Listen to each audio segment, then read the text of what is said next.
It's such a nice, good morning, guys. It's Teresa on Gardening on the West Fork.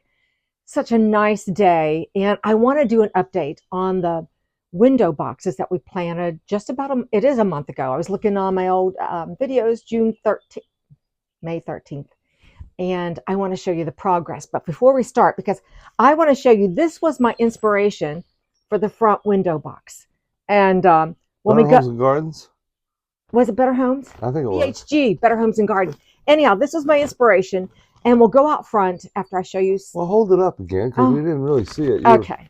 Inspiration. Got it. There we go, for the front window box.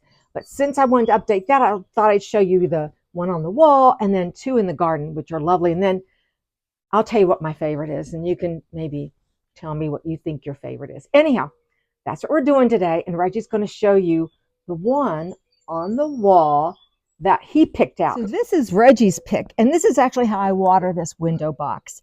And he picked this beautiful Bermuda Beach Supertunia, which I am loving the color. At first, I wasn't sure. And this is my Maverick Apple Blossom. I started from seed. This beautiful black heart, black heart sweet potato. And I'm hoping it keeps growing and hits the top of his beautiful leaf picture down there that hangs on the wall. And then within it, this is getting covered up, my verbena on this side, is this pretty, I think it's called violet blue verbena, which I love. So this is looking lovely against that white wall. And if anyone went to 4-H camp, do you ever remember the song, Every Morning, 8:30? Anyhow, he threw his head out, and then the window came down, and I'm not going to go on, but I'll meet you out front. And I think my inspiration really is looking great. This is actually, like I said, June 13th, May 13th, I planted this out, and everything's looking very healthy, lush.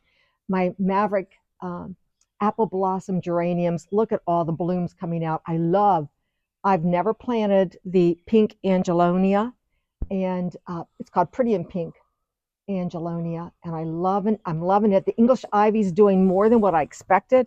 Doesn't that show up with that little chartreusey green against all the other greens? The Euphorbia softens it all. The green velvet boxwoods.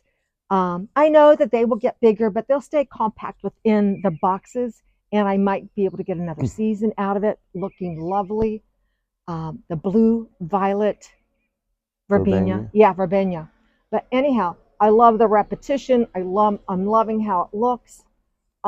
It really turned out better than what I thought. And it's just maybe one of my favorite boxes I've planted so far. But we'll see how the season progresses, and I'll bring you back. But I think it's a good one. So I'm going to show you down in the garden the one planter and the other pot that I planted up with perennials, and how I love perennial pots, because at the end of season, I put this back in the ground. I take everything out of the pot, put it back in the soil, right down here in the environment that it's living in. And then I think this is 2 seasons, although I did add this heuchera, and I just think you need to add a punch of color. And it doesn't have to be a blooming annual. This is the beautiful heuchera that's in the garden around the tree, and it really just adds that color with just my Japanese painted fern, my hostas, I guess that's all I have.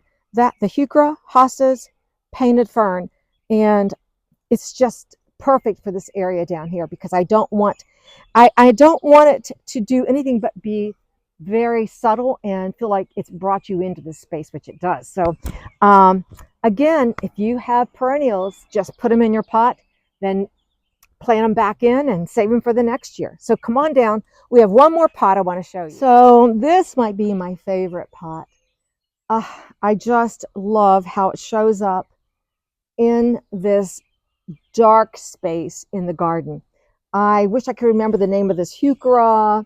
I'll look it up, see if I can find it for you, because I can't remember off the top of my head.